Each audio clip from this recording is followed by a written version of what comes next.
Kata ini orang, itu orang-orang ditarim lebih mirip dengan malaikat dibanding mirip dengan orang. Para salaf bilang, menjawab omongan tersebut. Harusnya, ini omongan cakep, baik. Harusnya ditulis bukan kayak begitu. Harusnya ditulis orang-orang di kota Tarim lebih mulia daripada malaikatnya Allah Subhanahu wa ta'ala.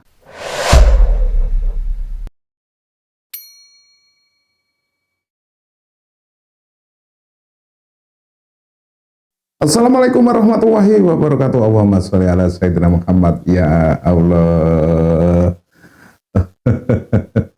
Sobat santri di manapun Anda berada ya, barusan kita sudah menonton cuplikan video yang mengatakan ya, entah ini yang yang mengatakan entah ini ya, entah ini Gus, entah apa, saya nggak tahu ya, karena ya, saya menonton saja. Mengatakan bahwa di kota Tarim ini manusianya itu ya lebih spesial ya, manusianya lebih utama, manusianya lebih daripada malaikat. Ini loh, kalau yang mendengarkan orang awam ini bisa rancu, bisa konslet ya otaknya ya. Karena sudah diketahui ya secara umum ya bahwa malaikat itu adalah makhluk Allah yang sama sekali nggak punya nafsu. Entah itu nafsu duniawi, entah itu nafsu memiliki, entah itu nafsu lain sebagainya. Karena malaikat itu kerjaannya hanya menjalankan perintah Allah.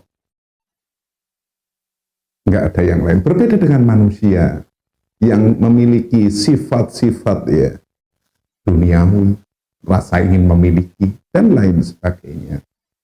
Apabila apa yang disampaikan oleh Bapak tadi ya, saya nggak mau tahu siapa ini.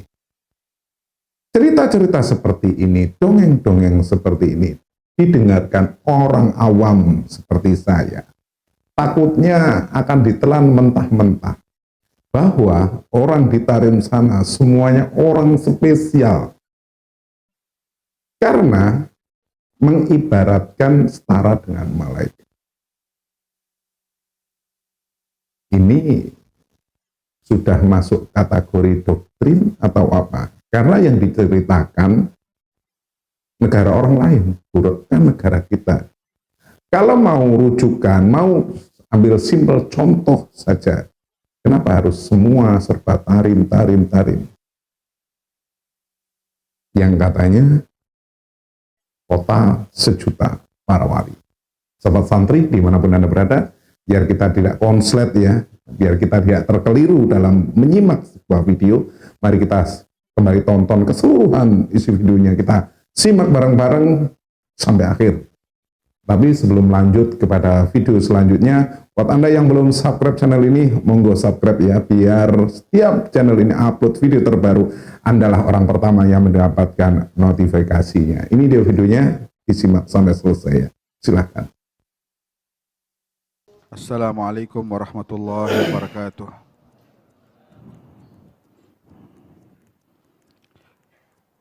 Masih kita mendengarkan dari Al-Imam Abdullah bin Ali Muhammad Al-Haddad, pembahasan yang penting dalam hidup ini,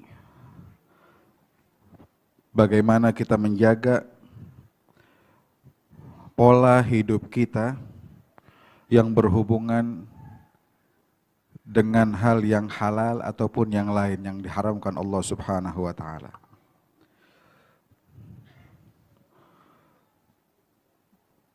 Hal yang semacam ini amat penting sehingga menjadi di antara tonggak Thariqah Alawiyah yang disusun ya, dicanangkan oleh Sayyidil Faqih Al-Muqaddam Muhammad bin Ali. Di antara 5 tonggak tersebut al-ilm wal amal wal khauf wal wara' wal ikhlas. Benar-benar menjaga, sehingga orang-orang yang bisa menjaga hal ini, menjaga perutnya ya, menjaga apa yang masuk ke dalam kehidupannya hanya yang halal. Tadi Nabi bilang pasti dia bakal berbuat yang baik. Suka apa enggak suka? Sadar apa enggak sadar? Pasti perbuatannya baik. Ini pelajaran besar buat kita. Kita mungkin harus mengintrospeksi diri kita masing-masing. Bagaimana perbuatan kita? Karena dalam konteks hadis tersebut kita takut kalau sampai ada hal-hal yang tidak disukai Allah yang ada di diri kita ataupun di lingkungan kita. Mereka, orang-orang yang menjaga dengan baik, inilah orang-orang yang terpilih dan dipilih oleh Allah Subhanahu wa Ta'ala. Sampai segala hal, kalau ditanya di masa demi masa, orang-orang semacam ini, pasti mereka orang terbaik di masa tersebut. Saya teringat ada perjalanan satu orang Maghribi. Dia berpetualang masuk ke Hadramaut, ke kota Tarim. Di zamannya Al-Imam Abdullah bin Abi Bakar Al-Idrus Al-Akbar. Terus dia tulis perjalanan dia. Kalimat yang indah dari satu buku tersebut, ada satu kalimat. Orang ini tulis, kata ini orang, itu orang-orang di Tarim, lebih mirip dengan malaikat dibanding mirip dengan orang. Para salaf bilang, menjawab omongan tersebut. Harusnya, ini omongan cakep, baik. Harusnya dia tulis bukan kayak begitu. Harusnya dia tulis orang-orang di kota Tarim lebih mulia daripada malaikatnya Allah Subhanahu wa Ta'ala. Kenapa? Malaikat nggak punya nafsu. Malaikat ngerjain tepat apa yang diminta oleh Allah Subhanahu wa Ta'ala. Tapi ini manusia.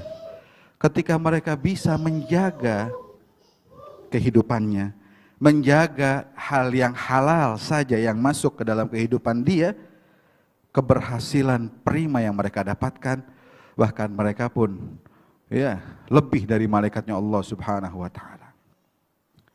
Dengan orang-orang yang demikianlah, kota tersebut akhirnya menjadi kota yang diidam-idamkan siapapun. Tadi kita dengar Sayyidina Syawaf nulis qasidah, dia bilang minhum tarimil ghanna tadhi binuril asna. Dengan orang-orang semacam ini, kota tersebut begitu terang benderang, menjadi dimuliakan oleh Allah. Bahkan dia bilang, kayaknya ini kota nih mahi minad dunyal bus. Ini bukan dunia kayaknya, bal min jinanil firdaus, tapi potongan sorga firdausnya Allah yang Allah letakkan di muka bumi ini.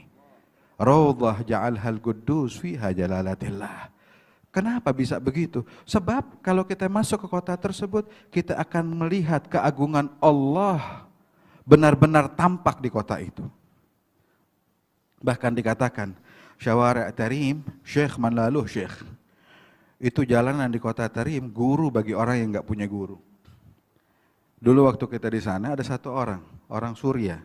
Mungkin Habib Syafiq ingat orang tersebut. Udah agak sepuh. Ketika diminta berbicara oleh Habib Umar satu waktu, dia bilang, saya bingung dengan kalimat ini. Jalan-jalan di kota Tarim itu guru bagi orang yang nggak punya guru. Apa maksudnya? Dia bilang, tadi siang saya lagi jalan. Kebetulan terik, panas sekali. Akhirnya saya datang, di sana tuh banyak tempat minum. Ya, kayak kita kulkas deh, tinggal pencet keluar air dingin. Begitu. Saya ketika minum karena terburu-buru, akhirnya minum sambil berdiri. Subhanallah, ada anak kecil jauh teriak sama saya. Dia bilang, ya Syekh, nggak malu dengan usia, minum masih berdiri, nggak duduk. Dengar kayak begitu, saya teringat kalimat ini benar. Bahwa jalanan kota Tarim guru bagi orang yang nggak punya guru di tempat tersebut. Hal yang semacam ini bukan khusus untuk kota itu saja.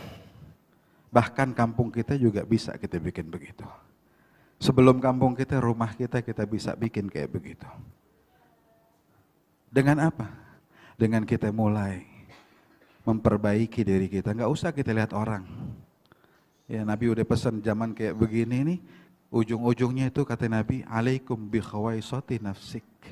Urusin diri sama orang terdekat kita aja. Mau ngurusin orang susah zaman sekarang. Jangan bermimpi kita mau merubah hal-hal yang besar kalau kita nggak bisa merubah hal-hal yang kecil.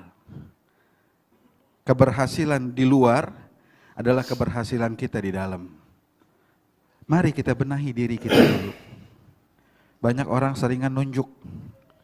Padahal ketika dia nunjuk, telunjuknya ke sono, ini 4 jarinya ke dia. Mari kita benahi.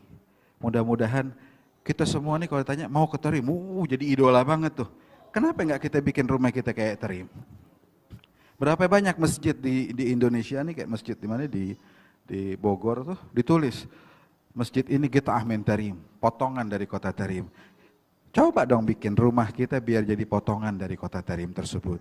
Pasti orang yang liwat rumah kita aja, liwat doang, akan mencium wangian surganya Allah Subhanahu wa Ta'ala, akan ingat pada Allah Subhanahu wa Ta'ala. Mudah-mudahan berkat majelis yang kita hadiri ini, setiap saat kita menjadi lebih baik lagi, sehingga kita pantas untuk mendapatkan senyumannya Rasulullah Sallallahu Alaihi Wasallam. Amin ya Rabbal Alamin.